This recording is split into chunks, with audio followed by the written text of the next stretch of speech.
Bismillahir Rahmanir Rahim. In the name of God, the most merciful, the most beneficent. Your Majesties, Your Royal Highnesses, distinguished members of the Norwegian Nobel Committee, dear sisters and brothers. Today is a day of great happiness for me. I'm humbled that the Nobel Committee has selected me for this precious award. Thank you to everyone for your continued support and love.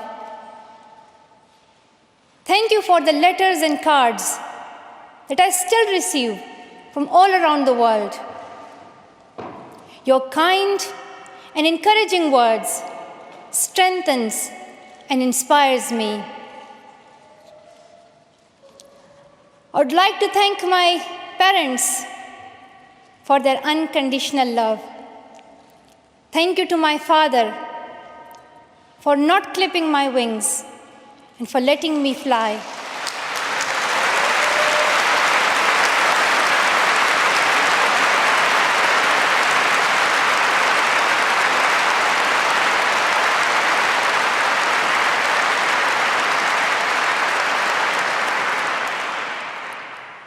Thank you to my mother for inspiring me to be patient and to always speak the truth, which we strongly believe is the true message of Islam. And also, thank you to all my wonderful teachers who inspired me to believe in myself and be brave. I'm proud. Well, in fact, I'm very proud to be the first Pashtun, the first Pakistani, and the youngest person to receive this award.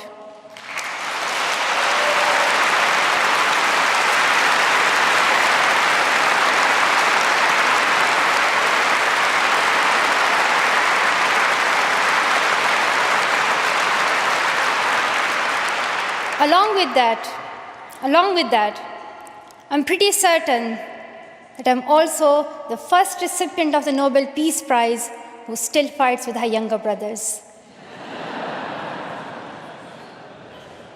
I want there to be peace everywhere, but my brothers and I are still working on that.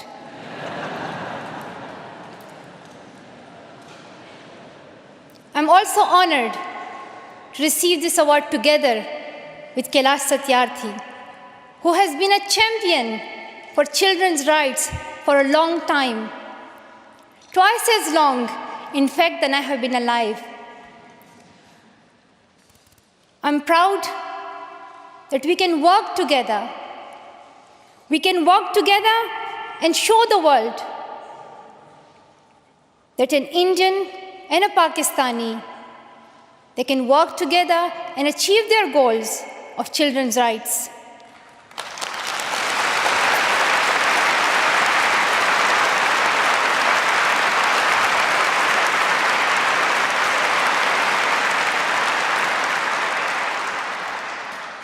Dear brothers and sisters, I was named after the inspirational Malala Yousafzai, who is the Pashtun Joan of Arc. The word Malala means grief-stricken, sad. But in order to lend some happiness to it, my grandfather would always call me Malala, the happiest girl in the world. And today, I'm very happy that we are together fighting for an important cause. This award is not just for me. It is for those forgotten children who want education. It is for those frightened children who want peace. It is for those voiceless children who want change. I'm here to stand up for their rights, to raise their voice, It is not time to pity them. It is not time to pity them. It is time to take action. So it becomes the last time. The last time. So it becomes the last time that we see a child deprived of education.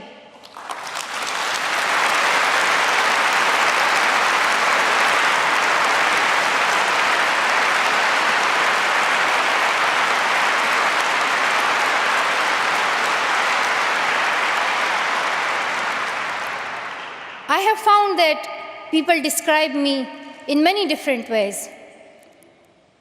Some people call me the girl who was shot by the Taliban, and some the girl who fought for her rights. Some people call me a Nobel laureate now. However, my brothers still call me that annoying bossy sister. As far as I know, I'm just a committed and even stubborn person who wants to see every child getting quality education, who wants to see women having equal rights, and who wants peace in every corner of the world.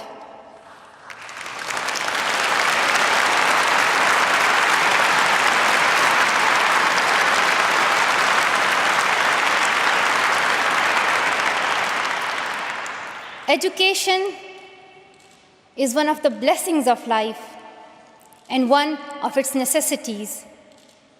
That has been my experience during the 17 years of my life. In my paradise home, Swat, I always loved learning and discovering new things. I remember when my friends and I would decorate our hands with henna on special occasions. And instead of drawing flowers and patterns, we would paint our hands with mathematical formulas and equations. We had a thirst for education. We had a thirst for education because our future was right there in that classroom. We would sit and learn and read together. We loved to wear neat and tidy school uniforms. And we would sit there with big dreams in our eyes. We wanted to make our parents proud and prove that we could also excel in our studies and achieve those goals which some people think only boys can. But things did not remain the same. When I was in Swat, which was a place of tourism and beauty, suddenly changed into a place of terrorism. I was just 10, that more than 400 schools were destroyed. Women were flogged. People were killed. And our beautiful dreams turned into nightmares. Education went from being a right to being a crime. Girls were stopped from going to school. We could not just stand by and see those injustices of the terrorists, denying our rights, ruthlessly killing people, and misusing the name of Islam. We decided to raise our voice and tell them, have you not learned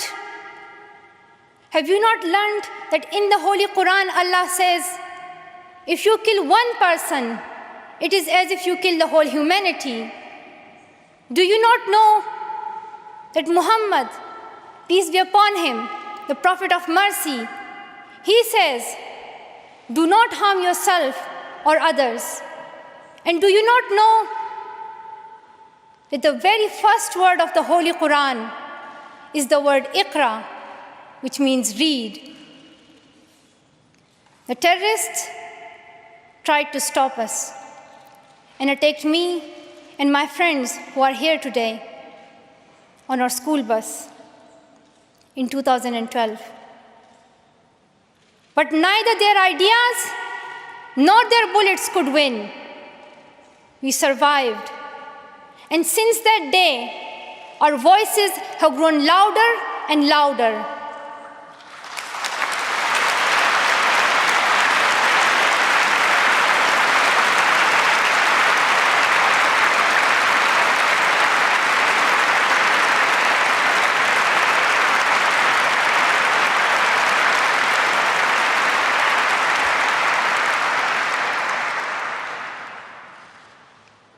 I tell my story not because it is unique, but because it is not.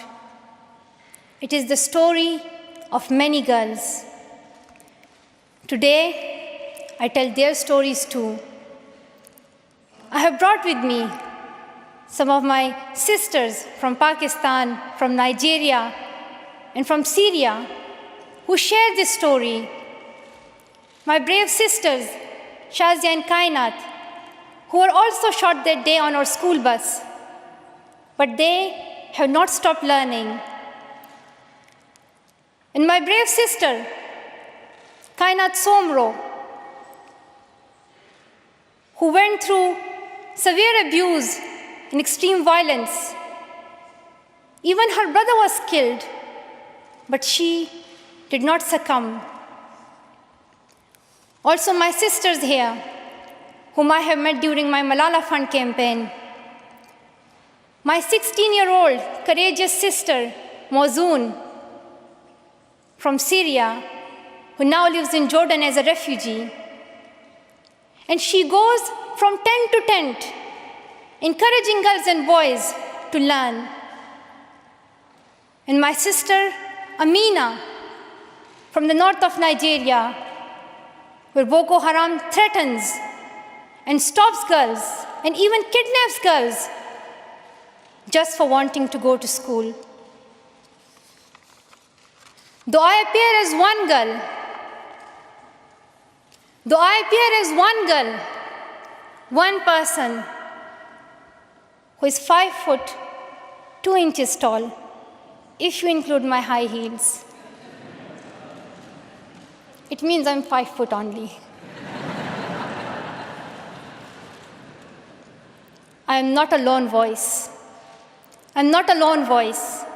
I am many. I am Malala, but I'm also Shazia. I'm Kainat. I'm Kainat Somro. I am Mozoon. I am Amina.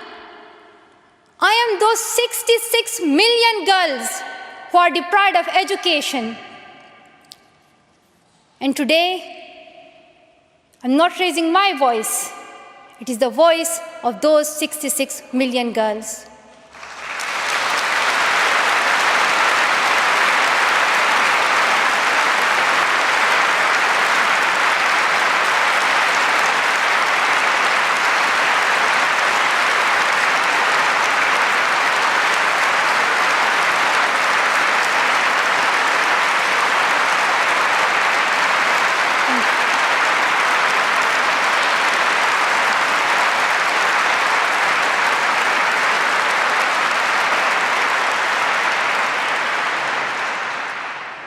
Sometimes people like to ask me, why should girls go to school? Why is it important for them? But I think the more important question is, why shouldn't they? Why shouldn't they have this right to go to school? Dear brothers and sisters, today, in half of the world, we see rapid progress and development. However, there are many countries where millions still suffer from the very old problems of war, poverty, and injustice. We still see conflicts in which innocent people lose their lives and children become orphans. We see many people becoming refugees in Syria, Gaza, and Iraq. In Afghanistan, we see families being killed in suicide attacks and bomb blasts. Many children in Africa do not have access to education because of poverty. And as I said, we still see girls who have no freedom to go to school in the north of Nigeria. Many children in countries like Pakistan and India, as Kailash Satyarthi mentioned, many children, especially in India and Pakistan, are deprived of their right to education because of social taboos, or they have been forced into child marriage or into child labor. One of my very good school friends, the same age as me, who has always been bold and confident girl, dreamed of becoming a doctor. But her dream remained a dream. At the age of 12, she was forced to get married. And then soon, she had a son. She had a child when she herself was a child, only 14. I know that she could have been a very good doctor, but she couldn't because she was a girl.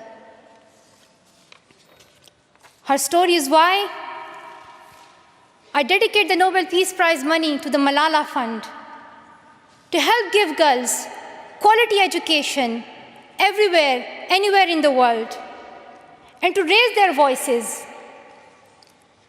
The first place this funding will go to is where my heart is, to build schools in Pakistan, especially in my home of Swat and Shangla.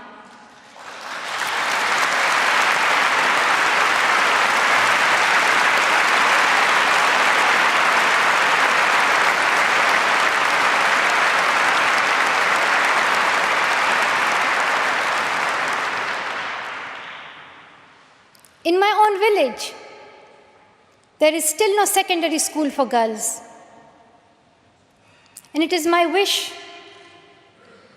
and my commitment, and now my challenge, to build one so that my friends and my sisters can go there to school and get quality education, and they get this opportunity to fulfill their dreams. This is where I will begin, but it is not where I will stop. I will continue this fight until I see every child in school. Dear brothers and sisters,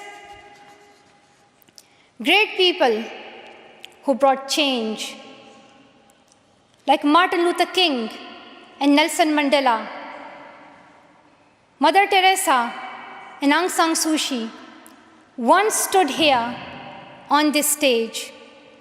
I hope the steps that Kailash Satyarthi and I have taken so far and will take on this journey will also bring change, lasting change.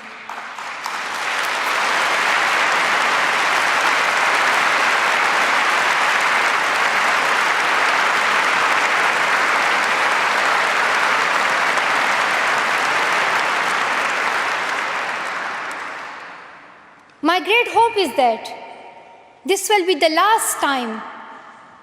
This will be the last time we must fight for education. Let's solve this once and for all. We have already taken many steps. Now it is time to take a leap. It is not time to tell the world leaders to realize how important education is. They already know it. Their own children are in good schools.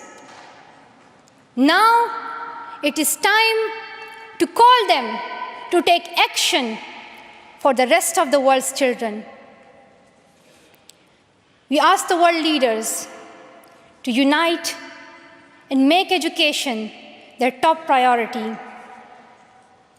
15 years ago, the world leaders decided on a set of global goals, the Millennium Development Goals. In the years that have followed, we have seen some progress. The number of children out of school has been halved, as Kailash Satyarthi said.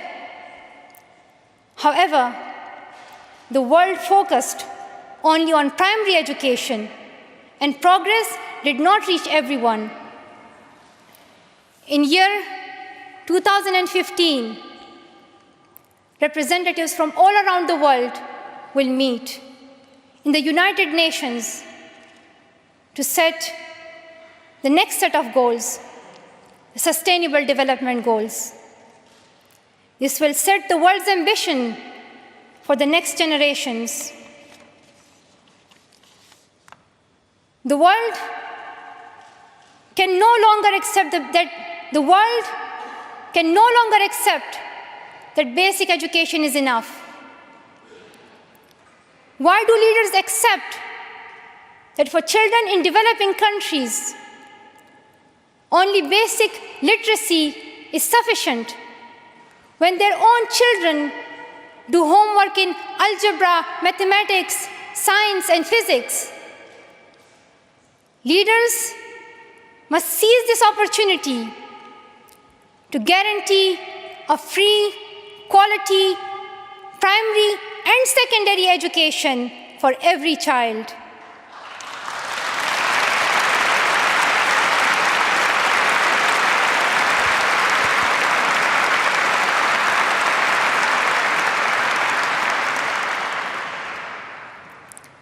Some will say this is impractical, or too expensive, or too hard, or maybe even impossible. But it is time the world thinks bigger. Dear sisters and brothers, the so-called world of adults may understand it, but we children don't. Why is it that countries which we call strong are so powerful in creating wars, but are so weak in bringing peace? Why is it?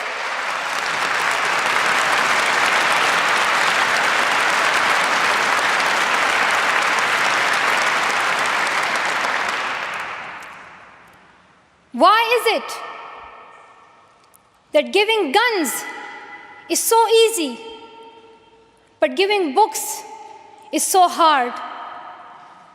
Why is it?